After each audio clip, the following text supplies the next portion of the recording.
അവളിരിക്കുന്ന കണ്ടൂടേടി. അലക്കുന്ന സ്ഥലത്താണോടി നിന്റെ കെട്ടിയനെ വിചാരിച്ചോണ്ടുള്ള നിന്റെ ഇരിപ്പ്? അപ്പോ ആളൊരൽപ്പം മൊടയല്ലേ? അല്ല പെടയാ. ചുമ്മാതല്ലല്ലോ ശിക്ഷ കിട്ടി ഇവിടെ ഒന്ന് കിടക്കുന്നത്.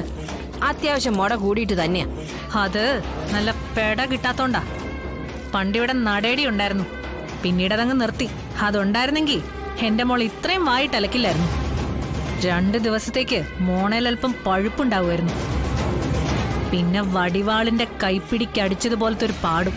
എന്തായാലും വന്നിട്ട് 2 ദിവസം കഴിഞ്ഞിട്ടായാലും നടയടിക്ക് ഭാഗ്യമുണ്ടായല്ലോ. അതാണ് യോഗം. ചിലപ്പോ ഇതങ്ങനെ വന്ന് ചോദിച്ചു മേടിക്കും.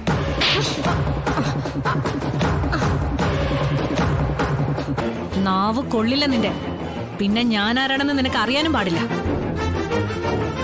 ഇനി ഇതിന്റെ പേരിൽ എനിക്കിട്ടെങ്ങാനും ചൊറിയാൻ വന്ന തീർത്ത് കളയും ഞാൻ. മനസ്സിലായോ?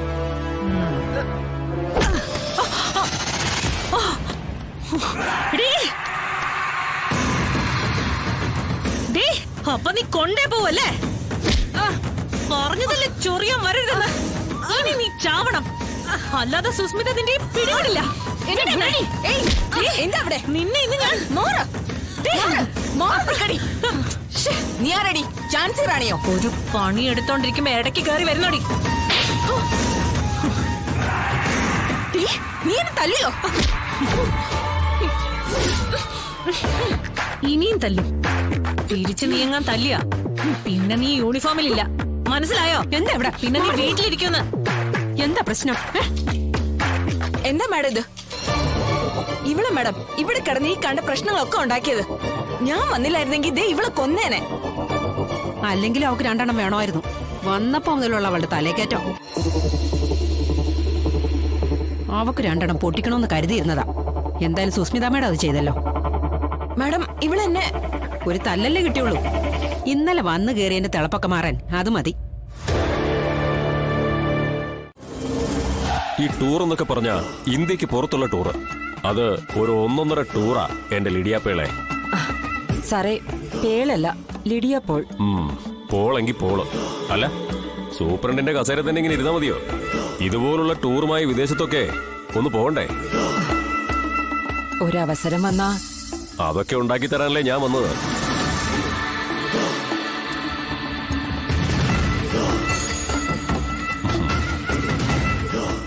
എന്റെ സുസ്മിതേ, ദേ ഈ സൂപ്രണ്ടിന്റെ ഫാമിലിക്കും ഇന്ത്യക്ക് പുറത്ത് ഏതെങ്കിലും 1-2 രാജ്യങ്ങളിലേക്ക് ടൂറിന് വിട്ടേക്കണേ.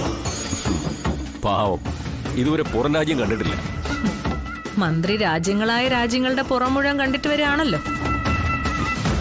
ആര് ചോദിക്കാൻ?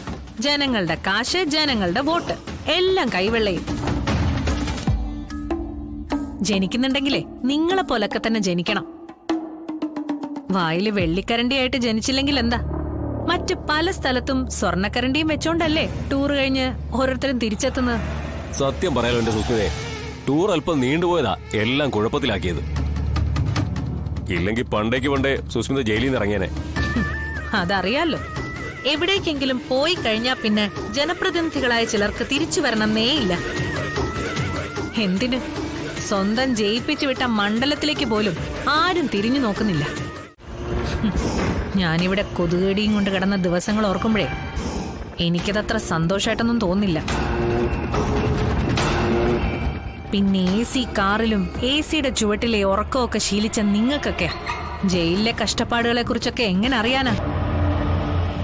അവർക്കിതേക്കുറിച്ചൊക്കെ അറിയണമെങ്കിൽ നിങ്ങളൊക്കെ ഒരിക്കലെങ്കിലും ഈ ജയിലിലൊക്കെ വന്ന് കിടക്കണം. എന്റെ പൊന്ന് സുസ്മിതേ, നിന്റേത് കരുനാക്കൊന്നും അല്ലല്ലോ. വെറുതെ പറഞ്ഞു പേടിപ്പിക്കാതെ എന്റെ കൊച്ചെ.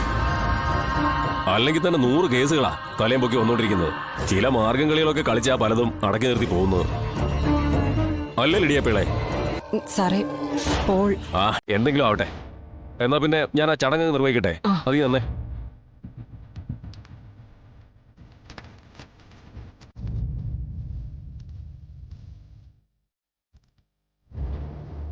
എന്നാ പിന്നെ ഐശ്വര്യമായിട്ട് സുസ്മിത ഇതങ്ങ് വാങ്ങിച്ചേ.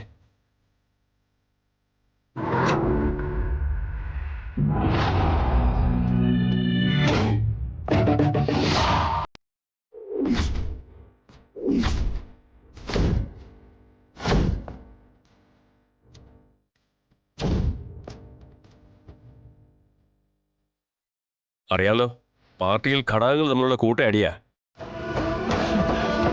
ശാരദാമ്മേ, മറ്റേ ആ ചൊല്ലില്ലേ, ചൊട്ടയിലെ ശീലം ചുടല വരെ എന്ന് പറയുന്നത്, അത് തന്നെയാ ലൈൻ. എന്ത് ചെയ്യാന്നേ, തല തിരിഞ്ഞേ വളരൂ എന്ന വാശിയിലാ ജീവിച്ചത് മുഴുവൻ. അതുകൊണ്ട് ജീവിതത്തെ കാണിച്ചത് മുഴുവൻ കുരുത്തക്കേടാ. ദേ, ഈ നിൽക്കുന്ന എല്ലാവർക്കും എന്നോട് വെറുപ്പാണെന്ന് എനിക്കറിയാം. ശാലിനിക്ക് പോലും എന്നെ കണ്ട ചതുർത്ഥിയ. പിന്നെ എന്റെ ഒരു സ്വഭാവം വെച്ച് ഞാനങ്ങ് ഇടിച്ചു കയറും ചിലരുടെ ജീവിതത്തിനകത്തേക്ക്.